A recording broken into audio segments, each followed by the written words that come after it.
출애굽기 7장. 출애굽기 7장.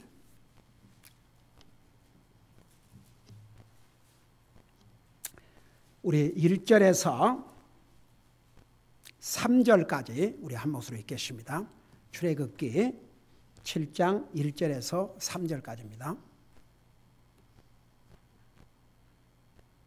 우리 같이 읽습니다. 시작. 주께서 모세에게 이르시되 보라, 내가 너로 하여금 파라오에게 신이 되게 하였은즉 내 형 아론은 내 대언자가 되리니 내가 내게 명령하는 모든 것을 너는 말하고 또 내 형 아론은 파라오에게 말하여 그가 이스라엘 자손을 자기 땅에서 보내게 할지니라. 내가 파라오의 마음을 강팍하게 하고 또 나의 표적들과 나의 이적들을 이집트 땅에 많이 내리리라. 기도하겠습니다. 사랑의 아버지 하나님, 오늘도 우리를 구원하시고 살아계신 주님을 예배할 수 있는 이런 복과 이런 자유와 우리에게 이런 건강을 주셔서 감사드립니다. 모슬람과에서 공산주과에서는 주님을 믿는다는 그 믿음 때문에 온갖 핍박을 당하고 죽임까지 당합니다. 마음껏 소리 높여 주님을 찬양할 수 없고 마음껏 주님의 복음을 전할 수 없는 그런 상황에서 주님을 믿고 사는 우리 형제 자매들이 이 땅에 많이 있다는 거 잊지 말게 하시고, 오늘 우리가 섬기는 하나님은 조각이나 동상이 아니고 살아계신 하나님인 것을 우리 잊지 말게 하시고, 한 사람도 살아계신 하나님을 헛되이 예배하지 말게 하여 주시옵소서. 우리 하나님께서는 참된 예배자를 찾고 계신다고 하십니다. 나와 우리 성도들 이 한 시간 주님 앞에 참된 예배자가 되기를 원합니다. 우리의 예배를 받으시옵소서. 말씀을 전할 이 종을 주님의 손에 맡기옵고 예수님의 이름으로 감사 기도드리옵나이다. 아멘. 앉으시기 바랍니다. 출애굽기 7장에서 12장까지는 모세와 아론을 통해서 이스라엘 백성을 이집트에서 떠나게 하라는 주님의 경고의 말씀을 바로 왕에게 전했습니다. 그런데 경고의 말씀을 전할 때마다 바로 왕은 듣지를 않았습니다. 9번을 경고와 재앙으로 바로 왕에게 주님께서 분명히 전했습니다. 근데 안 보냈습니다. 이스라엘 백성을. 결국은 10번째 재앙. 여러분 10번째 재앙이 뭔지 혹시 여러분 기억하세요? 바로 왕의 첫 아들로부터 시작해서 온 백성들의 첫 아들들 하다못해 짐승까지 모든 첫 새끼들을 주님께서 재앙으로 치셨고, 결국은 바로 왕은 자기 첫 아들을 잃고서야 이스라엘 백성을 가게 한 내용이 바로 여기에 나와 있습니다. 7장에서부터 12장까지 기록이 되어 있습니다. 자, 여러분이 이 내용들 다 개인적으로 성경 읽으면서 알겠지만 첫째 재앙이 피의 재앙이었습니다. 강물이 피로 변하게 되므로 이집트 백성들이 강물을 마실 수 없게 된 재앙이었습니다. 여러분 잠깐 7장 17절을 보시기 바랍니다. 7장 17절. 계속 우리가 성경을 보면서 할 테니까 펴놓고 보시면서 들으세요. 17절 보니까 주께서 이같이 말씀하시되 내가 이 일로 인하여 내가 주인 줄을 알리라 하시나이다. 보소서, 내가 내 손에 막대기로 강에 있는 물들을 치면 그것들이 피로 변하며 강에 물고기가 죽고 강이 악취를 내리니 이집트 사람들이 그 강물 마시기를 심히 싫어하리이다. 그래서 첫째 재앙은 강물을 피로 바꾸는 재앙이었습니다. 바로 왕은 이 재앙을 보고도 안 보냈습니다. 그 다음에 두 번째 재앙은 개구리가 이집트 땅을 덮는 재앙이었습니다. 그러니까 개구리로 하나님께서 재앙을 내리셨습니다. 자, 이 부분은 8장이 나와 있습니다. 이런 8장을 잠깐 보시 바랍니다.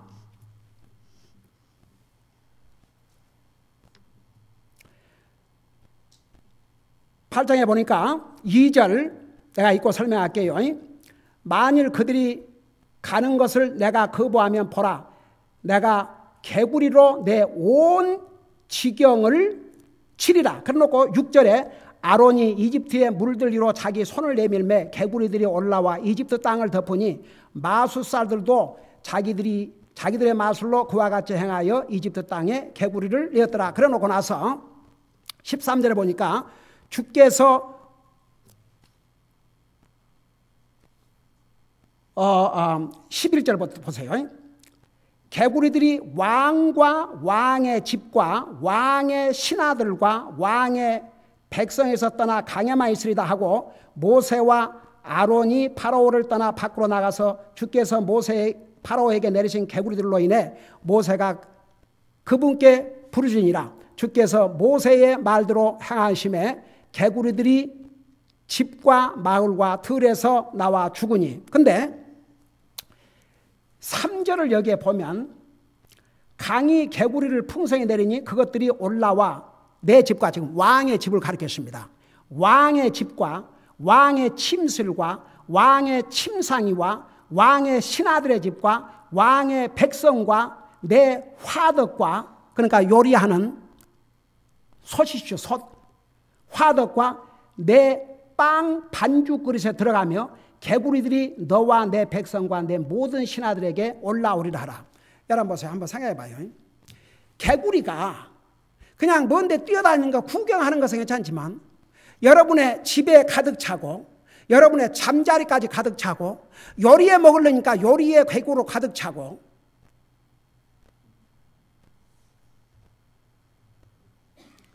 한번 상상해 보세요. 이런 재앙을 하나님이 내리셨는데 여전히 안 보냈습니다. 저는요 가끔 전도하다 보면 이런 사람이 있어요. 뭐 하나님의 기적을 보여주면 믿겠습니다. 여러분 우리 예수님께서 이 땅에 오셔서 얼마나 많은 기적들을 행하셨습니까? 근데 그 기적들을 보고도 하나님 다 믿지 않았습니다. 여러분 나중에 죽어서 나흘이 돼가지고 냄새가 난 나사로를 주님이 살려주셨는데 여러분 그것을 보고 믿는 사람만 있는 게 아닙니다. 도리어 어떻게 해서 저 예수님을 죽일까? 아야 나사로까지 같이 죽여버리려고 했습니다. 여러분 누가복음 16장에 부자가 이 상에서 떵떵거리고 날마다 호의호식하고 살다가 지옥 가서 이 상에서는 부자였지만 지옥 가서는 물 한 방울도 못 마시는 알거지도 그런 알거지가 됐습니다. 누가복음 16장 19절부터 보세요. 이 부자가 대문에서 구걸하는 거지에게 빵 한 조각 제대로 주지 않았습니다. 자기는 근데 어느 날 거지가 죽어버렸거든요. 누가 장사 지냈겠습니까? 쓰레기통에 버렸겠죠. 그러니까 잘 죽었다. 근데 자기도 죽음이 왔어요. 그러고 지옥 가자마자 불 속에서 고통 중에 저 보니까 나사로는 낙원에 가 있거든요. 나사로를 물 찍어 내 입을 서늘케 하소서 내가 이 불꽃 가운데 고통을 당하나이다. 그래서 이제 그럴 수는 없다. 여러분 세컨 찬스를 가리키는 여러분 이 땅에 살아있는 세컨 찬스를 가리키는 데도 있어요. 아이고 천주교 연옥설 여러분 이 땅에 살아있을 때는 여러 번 기회를 주실 수도 있습니다. 그러나 일단 주님을 안 믿고 죽어버리면 그 영혼은 다시 세컨 찬스 가질 수가 없습니다. 그래서 이제 그 나사로를 보내서 그래도 옛날 자기 집에 구걸하던 나사로는 알아보고 나사로가 구걸할 때는 빵 하나도 안 줘놓고 그 나사로를 보내서 자기 혀를 서늘케 하다 물 찍어갖고 그러니까 뭐라고 대답을 했어요. 여기 있는 낙원에서 거기 갈 수가 없다.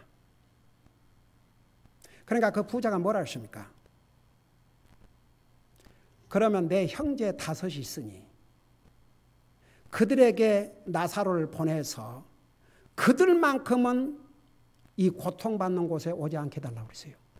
여러분, 이 부자가 살았을 때 형제 우애가 좋았던 것 같아요? 안 좋았던 것 같아요? 세상에 지옥 가서 고통을 당하면서 내가 이 지옥에 와 있는데 내 형제들도 다 같이 와서 고통 당해야지, 이게 아니고 나는 어쩌다가 이 고통 당하는 곳에 왔지만 내 형제들만큼은 이곳에 오지 않게 해달라고 지옥에서 전도하고 있어요.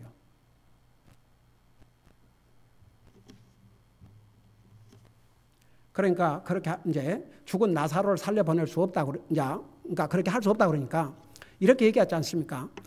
그 전에 이제 아브라함이 그들에게 모세와 선지자들이 있으니, 그 말이 무슨 말인지 아십니까? 이 성경은 모세 5경, 첫 5권은 모세를 통해서 기록했고 남은 성경은 선지자를 통해서 기록했거든요. 그러니까 이 성경을 얘기한 거예요. 모세와 선지자들에게 들을지니라 그러니까 이 지옥 간 부자가 이제 더 이상 부자가 아니에요. 알거지도 이런 알거지가 없어요. 물 한 방울도 마실 수 없는 그런 기가 막힌 상황이 됐습니다. 그러면서 뭐라 그랬어요? 그 물을 내 혀를 좀 서내게 해달라고.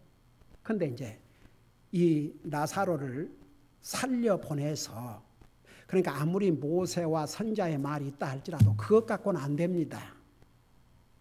그러니까 죽은 나사로를 살려보내면 내 형제들이 들을 것입니다.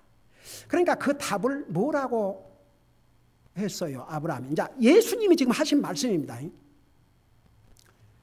모세와 선지자의 글을 믿지 아니하면 죽은 자가 살아가서 이야기해도 믿을 것이라 그랬어요? 안 믿을 것이라 그랬어요? 안 믿을 거라고 했어요. 하나님의 말씀을 믿지 않는 사람은 죽은 자가 살아나도 그때 놀래기는 하겠죠. 진짜 그 누가 죽었는데 살아났네? 그거 참 신기하네. 돌아서면 잊어버려요. 하나님 말씀을 믿지 않는 사람은 소망 없습니다. 하나님 말씀을 믿지 않는 사람은 죽은 자가 살아나서 이야기해도 그때 좀 호기심에서 깜짝 놀랄 뿐이지 결국 받아들이지 않습니다. 벌써 이거 산 증거입니다. 이런 재앙을 내려도 꼼짝하지 않습니다. 그 다음에 세 번째 재앙이 뭔지 아십니까? 땅에 티끌을 쳐서 사람과 짐승 속에 이가 되는 재앙이었습니다. 여러분 잠깐 8장 16절을 보세요. 8장 16절. 여러분 혹시 이 아세요? 이?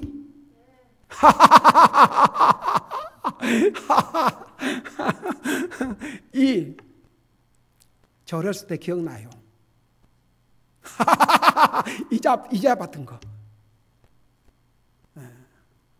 그 이 얼마나 고약한 줄 아세요? 사람 피를 빨아먹어요. 이가 사람에게 해를 끼치니까 하나님께서 재앙의 도구로 사용하신 거지요. 이가 몸에 탁 달라붙어 가지고 여러분의 피를 빨아먹어요. 그 이로 재앙을 내렸습니다. 8장 16절 보세요. 주께서 모세에게 이르시되 아론에게 말하기를 내 막대기를 내밀어 땅에 티끌을 치라 하라.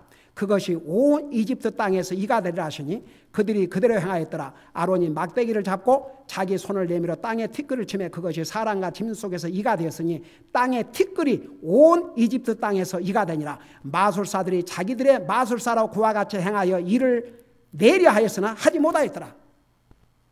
자, 마술사들이 하는 한계가 있어요. 자, 보세요. 이런 재앙을 하면 바로 왕에게 이건 한 마리도 아니고 수백 마리가 달라붙어가지고 피를 빨아먹어요. 잠깐 한번 상상해 보십시다. 바로 왕이 점잖지 못하게 옛날에 그 왕들은 다 앉아가 폼 잡고 있는데 한번 생각해봐요. 자기만 그러고 있나? 자기 온 집안 식구들, 신하들, 이건 뭐 사람들이 전부 뚝뚝 긋고 난리를 하고 다녀요. 한번 상상해봐요. 이 얼마나 괴로운 고통인가. 이 고통을 당하고도 바로 왕이 하나님의 경고 들었습니까? 안 들었습니까? 안 들었어요. 안 내보냈어요. 그러니까 계속 재앙이 더 옵니다. 이제 그 다음에는 파리로 이집트 땅이 파리 파리로 이집트 땅이 썩게 됐습니다. 8장을 보세요. 21절 보세요. 21절. 내가 만일 내 백성을 가게 하지 아니하면 보라, 내가 너와 내 신하들과 내 백성과 내 집에 파리떼를 보내리니 이집트 사람들의 집에 파리떼가 가득하며 그들이 거하는 땅에도 그리하리라.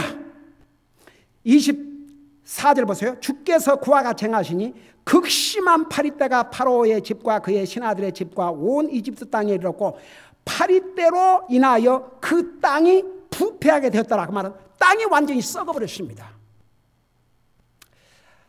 이 파리는요, 참 사람에게 귀찮게 굴어요. 아니, 우리 집에 여름이 되면은 문을, 이제 우리가 뒷문을 이렇게 열고 들어오는데, 우리 한국 사람들 먹는 음식이 냄새가 나지 않습니까? 김치 냄새도 나고, 된장찌개 냄새도 나고. 그러니까, 이건 파리가 들어와 놓으면, 이거 기도하는 동안에 이 더러운 파리가, 우리는 기도도 그냥 1초에 끝나는 기도가 아니에요. 몇 분 걸려요. 하나님 앞에 감사드리고 기도하다 보니까. 근데 이제 파리가 앉아 있으면 안 되잖아요. 그래서 이제 파리 안 들어오게 하려고 여름에는 빨리 문 닫고 들어오고 빨리 문인데 하여간 그놈의 파리가 어떻게 들어오는지 꼭 한꺼번에 그것도 참 하나님 은혜예요. 딱 한 마리가 들어와요. 그게 사방도 누리고 다녀요. 그러고 집에 이제 파리만 있으면 애들이 리포트를 해요. 나한테. 데디 파리 있어요. 그 너희들이 좀 잡아봐라. 자기들 안 된대. 그러고 집사람하고 나하고 둘이서 잡아요. 그러니까 집사람은 어떤 식으로 잡냐 그러면 파리가 붙어있으면 착 이래갖고 한 기술도 좋아. 근데 나는 파리가 딱 앉아있다 그러면 하면 영락없이 해서 박살이 돼요. 그런데 파리가 우리 집에 들어오면 너는 마지막 날에다 돼 있어서 you are last day. 파리 한 마리도 그렇게 괴롭히는데 한번 생각해봐요. 완전히 파리가 바로 왕의 집에, 궁에, 백성들, 신하들 집에, 심지어는 밭에 채소까지 다 갉아먹고 있는 거예요. 이 얼마나, 아이고, 그 파리는 새카맣잖아요. 아, 그래요, 안 그래요? 새카만 파리가 완전히 가득 차 있다고 생각해봐요. 그걸 보고도 바로 왕은 이스라엘 백성 안 변했습니다. 계속 재앙이 옵니다. 그 다음에는 전염병으로 이집트의 모든 가축이 죽는 재앙입니다. 9장 3절을 보세요. 9장 3절.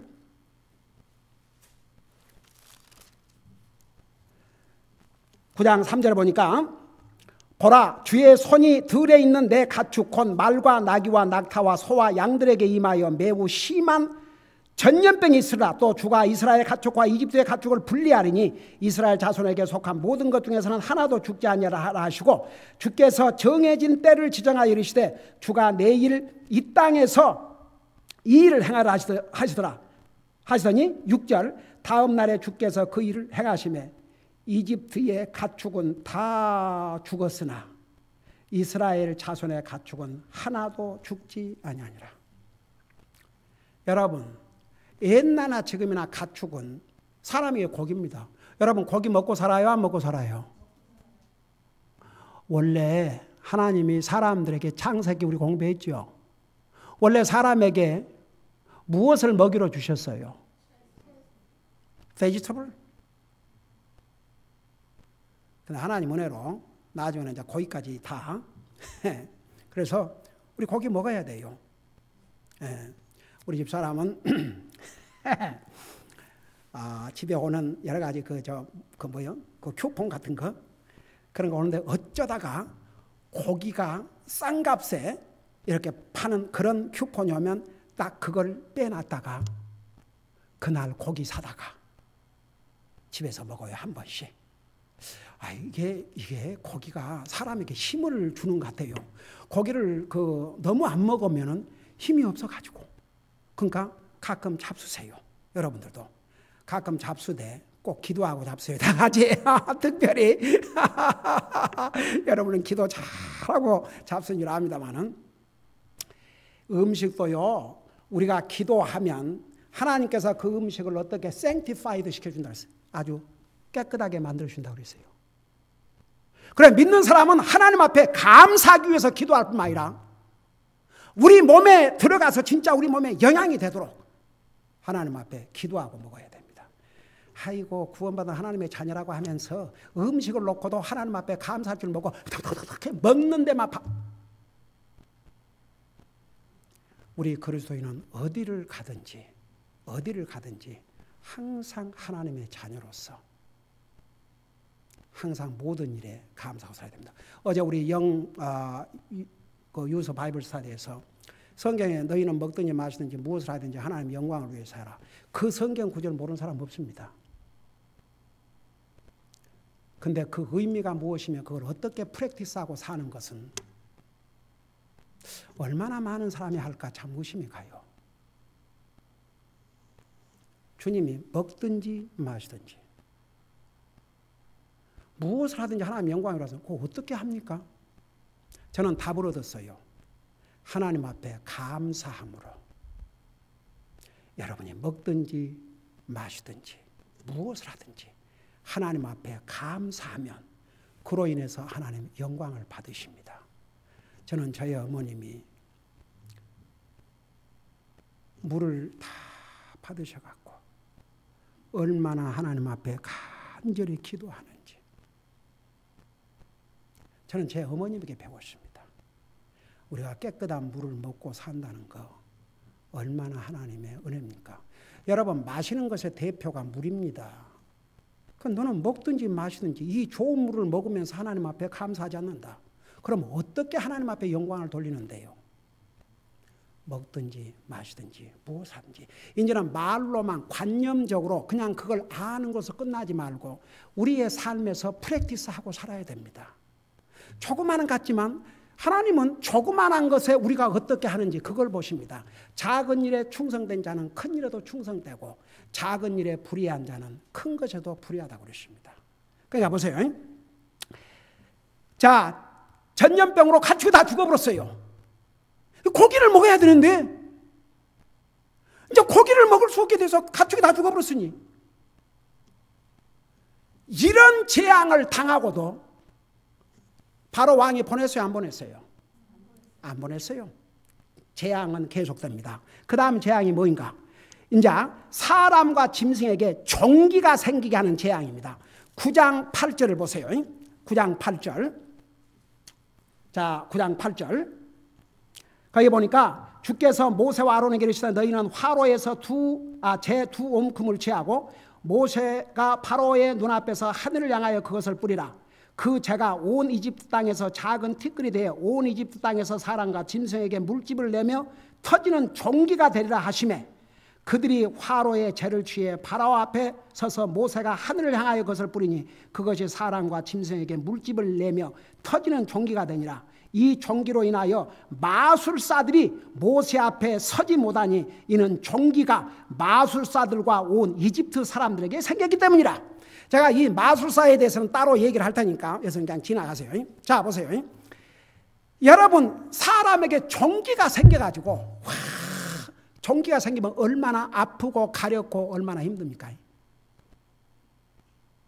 한번 생각해봐요. 이제 또 한번 보십시오. 이제 사람의 왕으로부터 해서 종기가 사방대가 나갖고 있으니까 그 이제 의사를 보지만 의사도 종기가 나갖고 있는데 마술사들에게 뭐 좀 해보라 그러니까 마술사도 자기도 지금 종기가 나갖고 죽겠는데 짐승은 뛰어다니면서 종기 때문에 한번 상상을 해봐요. 짐승이 고함을 치고 악을 쓰고 그 종기 때문에 크레이지. 그러니까 한번 생각해봐요. 모두가 크레이지. 그런 고통을 당하고도 하나님의 경고를 안 듣는 거예요. 아직도 이스라엘 백성 안 보내요. 이게 사람입니다. 어메이징이죠. 자, 그 다음에 재앙이 내립니다. 그것도 안 돼. 이제는 천둥과 우박의 재앙입니다. 여러분 9장 17절을 보세요. 9장 17절.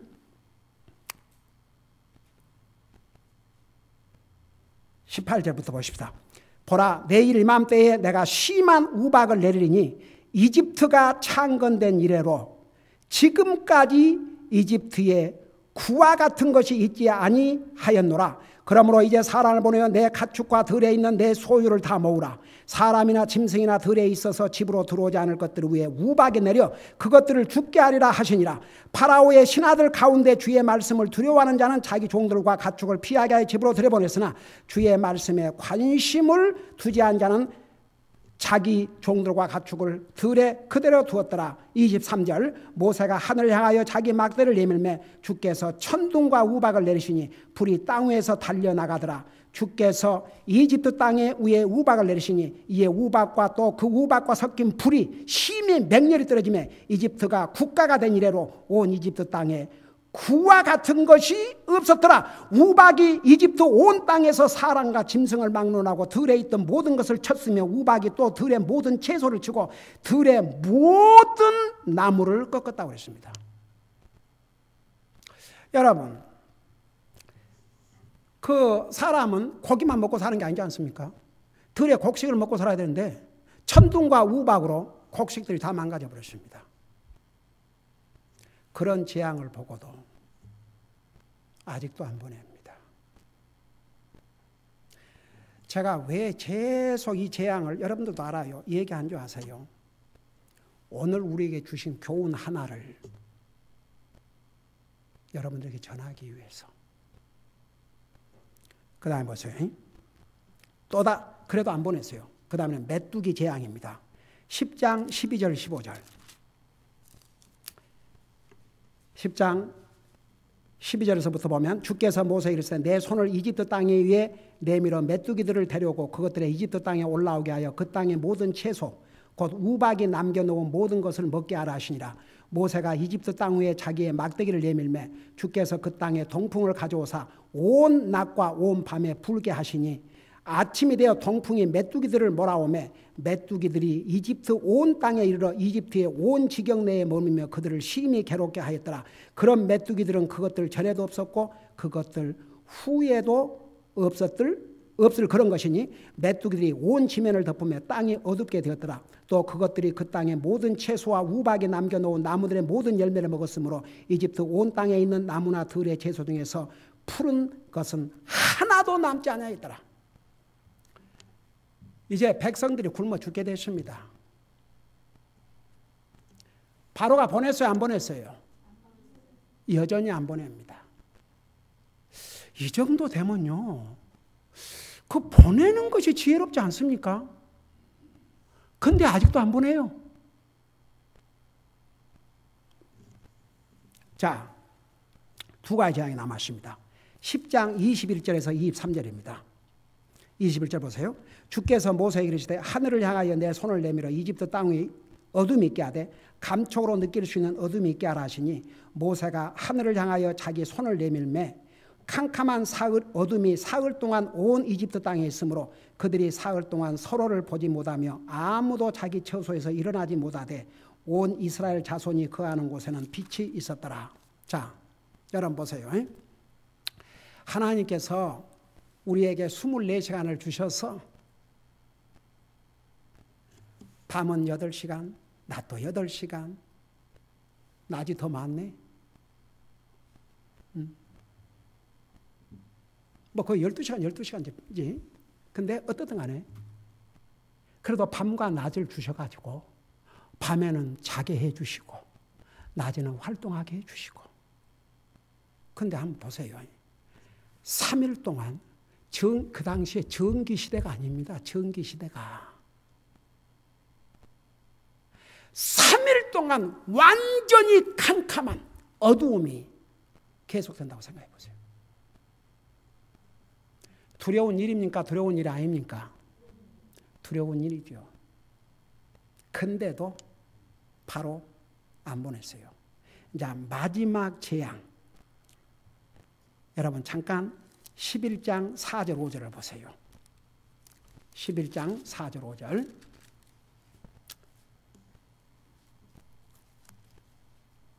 거기 보니까 모세가 이르되 주께서 이같이 말씀하시기를 자정이 될 즈음에 내가 이집트 한가운데로 들어가리니 이집트 땅에 처음 난 것은 왕자에 앉은 파로와 처음 난 자로부터 맷돌 위에 있는 여종의 처음 난 자까지 다 죽고 짐승의 처음 난 것도 다 죽으리라. 그래놓고 29절 보세요. 29절 30절 29절에 보니까 12장 29절 보세요. 12장 29절에 보니까 한밤중에 주께서 이집트 땅에 처음 난 것, 그 왕자에 앉은 파라오의 처음 난 자로부터 옥에 갇힌 자의 처음 난 자까지 다 치시고 또 가축의 처음 난 것을 다 치심에 30절 그 밤에 파라오와 그의 모든 신하들과 온 이집트 사람들이 일어나고 이집트에 큰 부르짖음이 있었으니 이는 그곳에서 사람이 죽지 않은 집이 하나도 없었기 때문이다. 인류 역사에 동시에 한 나라가 동시에 집집마다 첫 자식이 죽었던 사건은 인류 역사 이래로 이때밖에 없었습니다. 결국은 바로 왕은 자기 아들을 잃고서야 이스라엘 백성 가게 했습니다. 제가 여기서 우리가 배워야 할 교훈 하나를 얘기하고 마치겠습니다. 여러분, 그 성경에 이제 하나님께서 파로의 왕을 강팍하게 이제 하셨다. 그런 모습을 보고 들어보세요. 성경을 머리로만 아는 사람들, 그러니까 하나님 아예 안 믿고 성경을 전혀 모르는 사람들은 그런 말 할 줄도 모르지요. 근데 성경을 지식적으로는 알지만 마음으로 믿지 않는 자들이 뭐라고 얘기한 줄 아세요? 저는 제가 직접 들은 얘기입니다. 전도하면서. 그 사람들은 그래도 성경을 읽었고 그래도 교회라도 나가고 머리로 지식은 있는 사람들입니다. 그러니까 이런 질문을 하죠. 뭐라 질문이 하세요? 아니 사실 뭐 하나님께서 바로의 마음을 강팍하게 하는데 바로가 어떻게 그 마음을 바꿉니까? 그리고 하나님을 원망해요. 그래요? 그래요? 그 문제가 클리어 안 된 분이 단 한 분이라도 있다면 이 문제를 클리어하세요. 제가 보여드릴게요. 우선 7장 22절을 보세요. 7장 22절. 출애굽기에 다시 돌아가서 7장 22절을 보세요.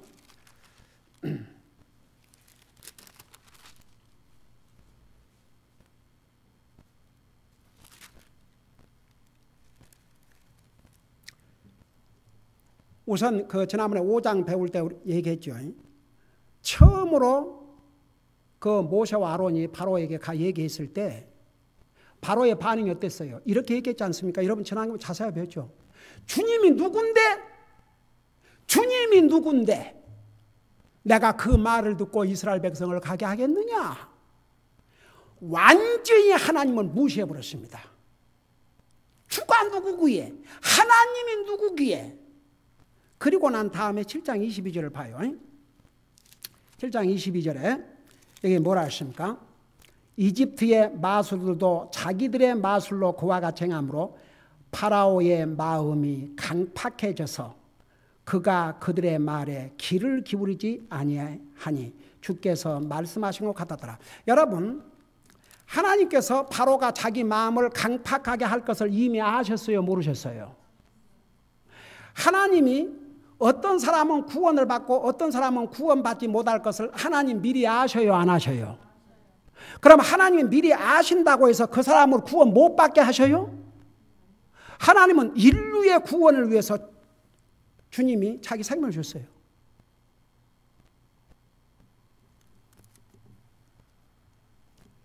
이미 하나님은 전능하신 하나님이기 때문에 모든 것을 아시는 하나님이기 때문에 바로의 강팍한 마음을 이미 아셨어요. 그러니까 네가 정 그런다면 내가 더 많은 재앙으로 너에게 보여주겠다. 근데 이미 바로는 자기 마음을 강팍하게 했습니다. 여러분 잠깐 8장 15절을 보세요. 8장 15절.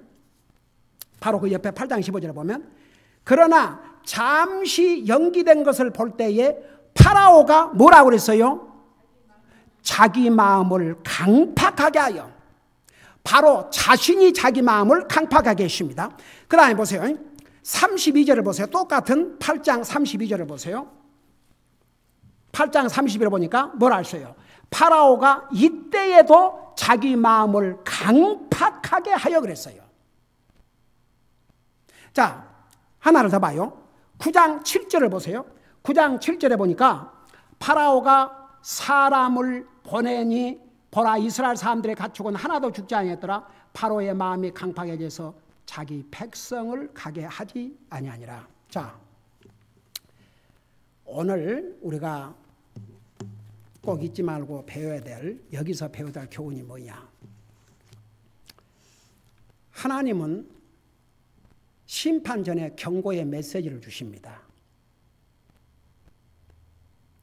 그 경고의 메시지를 받아들이면 모든 게 해결됩니다. 근데 그 경고의 메시지를 받아들이지 않는 자는 하나님이 메시지 방법을 바꾸십니다. 어떻게 바꾸신 줄 아세요? 심판으로 메시지를 보냅니다.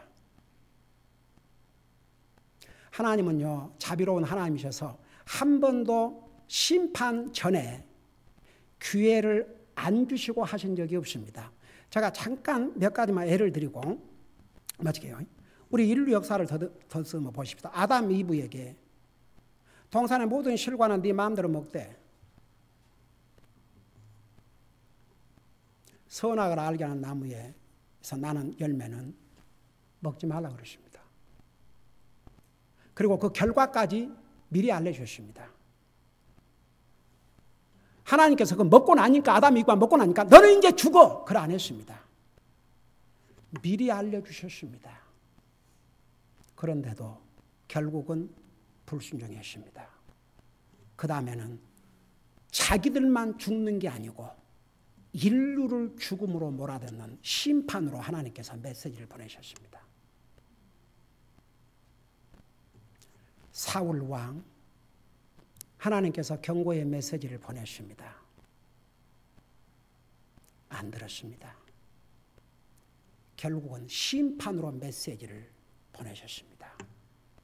두 아들들과 함께 죽었습니다. 이스라엘 백성들 선지자들을 보내고 또 보내서 경고의 메시지를 보냈습니다. 안 들었습니다. 그 다음은 심판으로 메시지를 보내셨습니다. 오늘 모든 인류를 향해서 하나님이 세상을 이처럼 사랑하사 독생자를 주셨으니 누구든지 주님을 믿는 자는 멸망치 않고 영생을 얻게 하려 하심이라. 아들을 믿는 자는 영생을 얻고 아들을 믿지 않는 자는 그 위에 하나님의 진노의 심판이 머무르라 했습니다. 우리 인류에게 경고의 메시지를 주셨습니다. 그럴 때 받아야 됩니다. 그때 끝까지 하나님의 말씀을 받아들이지 아니하면 결국은 하나님은 심판으로 메시지를 보내십니다. 이것이 오늘 우리가 배워야 할 교훈입니다. 여러분 바로에게 2번 기회를 준 것으로 끝나지 않았습니다. 3번 기회 준 것으로 끝나지 않았습니다. 9번을 기회를 하나님은 주셨습니다. 만일 그때라도 이스라엘 백성들을 가게 했더라면 자기 장자 잃지 않지요. 결국은 그가 불순종할 때마다 심판의 메시지로 보냈습니다. 그래서 나와 여러분이 오늘 배워야 될 거, 여러분 실제로 이제 신약 성경에도 히브리서 4장 5장에 보면 너희가 그분의 음성을 들을 때 하나님의 말씀을 들을 때 내 마음을 강팍하게 하지 말라고 그랬습니다. 우리가 항상 하나님의 말씀을 들을 때에 여러분 하나님을 예배한 자는 그 신령과 진정으로 예배드리라. 그러니까 in spirit, in truth. 여러분 in spirit 우리 정말 혼과 마음과 모든 것을 다 드려야 됩니다. 하나님 앞에 예배 드릴 때. 그 다음에 in truth. 제가 자세히 설명했어요. 하나님의 말씀을 듣고 순종하고자 하는 자세. 그게 하나님을 참되게 예배하는 자세입니다. 그러니까 보세요. 우리가 항상 하나님의 말씀을 들을 때에 그렇다고 해서 우리가 다 그걸 지키지 못하고 산다 할지라도 어떤 자세가 필요하느냐. 항상 하나님의 말씀 들을 때마다 그게 내 마음에 걸리면 하나님 제가 정말 하나님의 자녀로서 이렇게 살아야 되는데 그렇게 하지 못했습니다.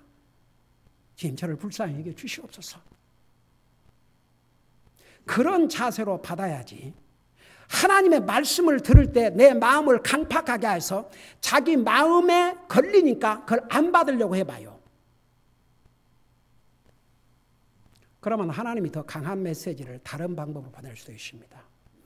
여러분, 이 세상의 많은 사람들에게 어제도 우리는 매주 토요일날마다 가서 얼마나 많은 전도지를 뿌리고 얼마나 많은 문을 두드렸습니까? 하나님의 관점에서 볼 때는 그들에게 하나님의 복음을 듣고 구원받을 수 있는 그 길을 다 열어주셨습니다. 아마도 이 지역에 있는 사람들은 수없이 그 전도지를 받았을 것입니다. 그럼에도 불구하고 끝까지 하나님의 이 사랑의 메시지를 거절하면 그들에게 남은 건 심판의 메시지만 남아 있습니다. 그래서 우리가 하나님의 말씀을 듣고 구원받고 하나님의 자녀가 됐다는 거 얼마나 우리의 복입니까?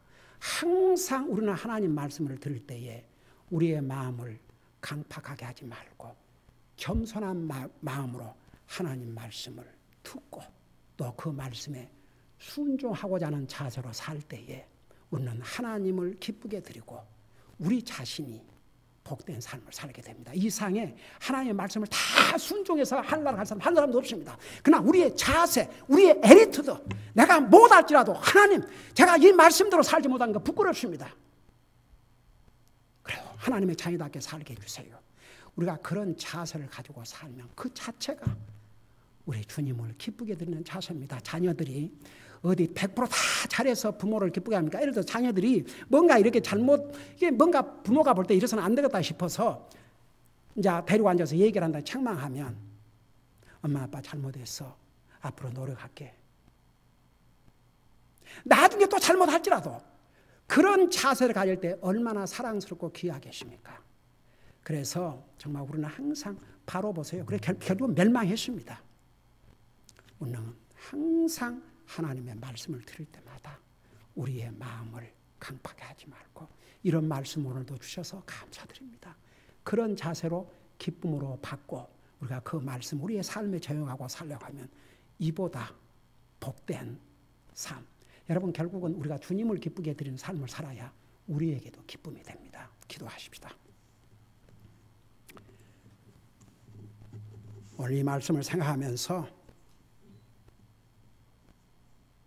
혹시라도 오늘은 손들어 말 안 할 테니까 한 여러분이 여러분 자신에게 물어보세요.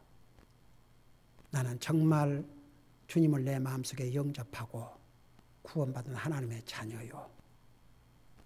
그렇기 때문에 나는 하늘나라 갈 수 있는 확신이 있는지.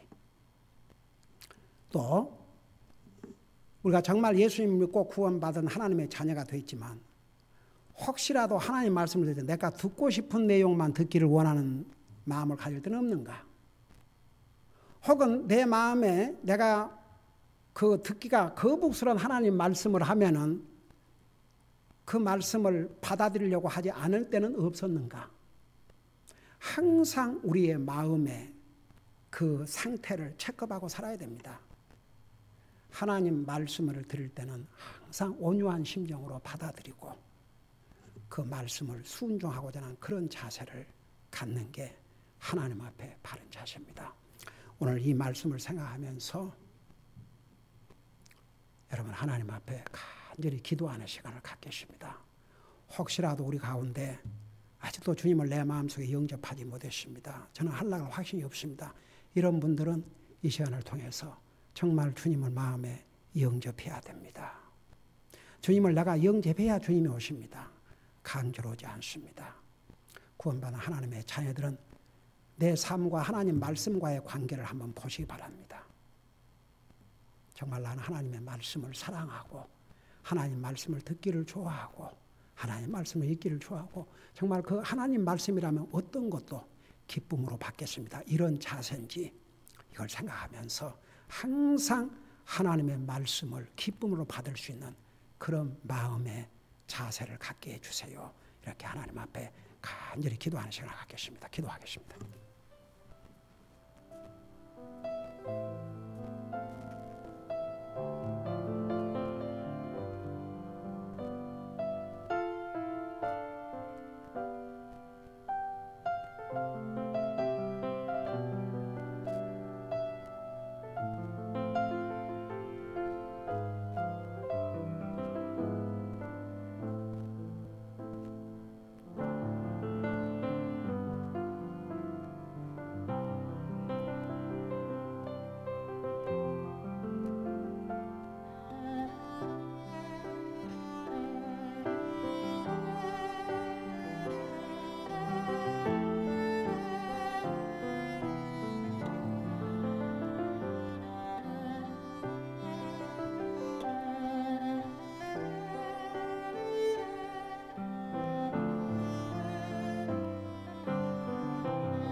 살아의 아버지 하나님, 우리를 구원하여 하나님의 자녀 삼으시고 살아계신 주님을 오늘도 예배하고 섬길 수 있는 이런 복을 주셔서 감사드립니다.